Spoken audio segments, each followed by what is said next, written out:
একজন নারী একজন পুরুষ ইন্দোনেশিয়াতে যখন জেনা করতেছিল, জেনা করা অবস্থায় আটকে গেল। কোনোভাবেই আর তারা দুইজন আলাদা হতে পারতেছে না। এই ব্যাপারে ইসলাম কি বলে?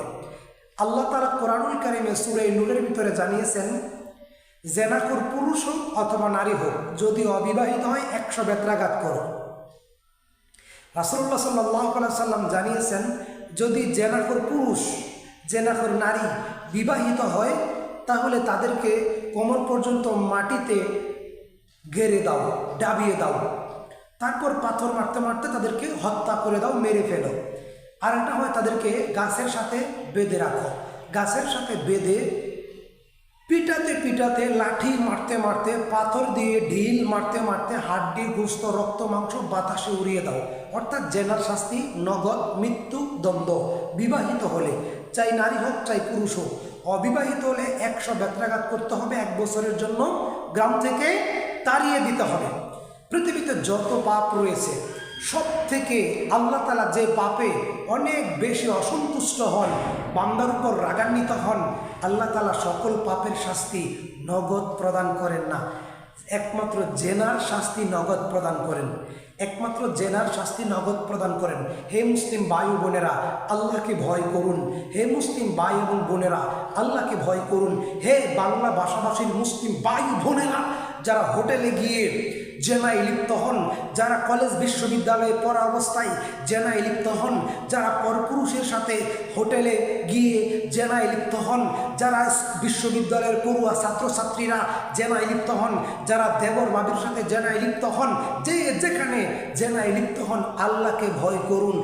স্ক্রিনে চোখের সামনে দেখে নিন কিভাবে ইন্দোনেশিয়াতে জেনার করতে গিয়ে আটকে গেছে। তারা যেমন দুনিয়াতে অপমানিত হয়েছে, কিয়ামতের দিন তাদের অপমানিত হতে হবে। রাসূল সাল্লাল্লাহু আলাইহি ওয়াসাল্লামের নিকটে একজন মহিলা এসে বললেন, আল্লাহর নবী, আমি জেনা করেছি, আল্লাহর নবী, আমি জেনা করেছি, আমাকে আপনি শাস্তি দেন। তখন এটা আর কেউ জানে না পৃথিবীতে পাপের কথা। নবী বলছেন, তখন ওই মহিলা গর্ভ অবস্থায় ছিল। নবী সাল্লাল্লাহু আলাইহি ওয়াসাল্লাম বলছেন, তুমি তওবা করো। তুমি কি করো? তওবা করো। তখন এই কথায় নবীর ওই মহিলার মনে শান্তি আসতেছে না। তখন ওই মহিলা গর্ভ অবস্থায় ছিল। তারপরে আরেকবার আসলেন, নবীজি মুহাম্মদ সাল্লাল্লাহু আলাইহি ওয়াসাল্লাম বললেন, যখন সন্তান গর্ভপাত হবে তখন আসিও। সন্তান গর্ভপাত হওয়ার পরে ওই মহিলা আবার আসলেন। নবী সাল্লাল্লাহু আলাইহি ওয়াসাল্লাম বলছেন, তাকে দুধ খাওয়াও, যতদিন পর্যন্ত দুধ না ছাড়ে ততদিন পর্যন্ত তুমি তাকে দুধ খাওয়াও। তারপর যখন 2 বছর চলে গেল, দুধ পান করানো শেষ, মহিলা আবার আসলেন, আল্লাহর নবী, আমাকে আপনি শাস্তি প্রদান করেন, জেনার শাস্তি। তখন ওই মহিলা তওবা করলো। আর ওই মহিলার ইচ্ছা অনুযায়ী আল্লাহর রাসূল সাল্লাল্লাহু আলাইহি ওয়াসাল্লাম তাকে অন্যান্য সাহাবীদেরকে বললেন, তাকে মাঠে নিয়ে যাও, কোমর পর্যন্ত ডাবাই দাও, ইট মারতে মারতে, পাথর মারতে মারতে তাকে হত্যা করে দাও। তখন একজন সাহাবী তাকে ইট মারলেন, পাথর মারলেন। ওই পাথর ওই মহিলার মুখের উপর লাগলো, ফিঙ্কি দিয়ে মুখ থেকে রক্ত বের হয়ে ওই সাহাবীর গায়ের মধ্যে লাগলো। তখন ওই সাহাবী বলছেন, ছি ছি, একজন জেনাখোর মহিলার গায়ের রক্ত আমার শরীরে লাগলো। রাসূল সাল্লাল্লাহু আলাইহি ওয়াসাল্লাম বললেন, শোনো, তুমি তাকে এই কথা বলো না।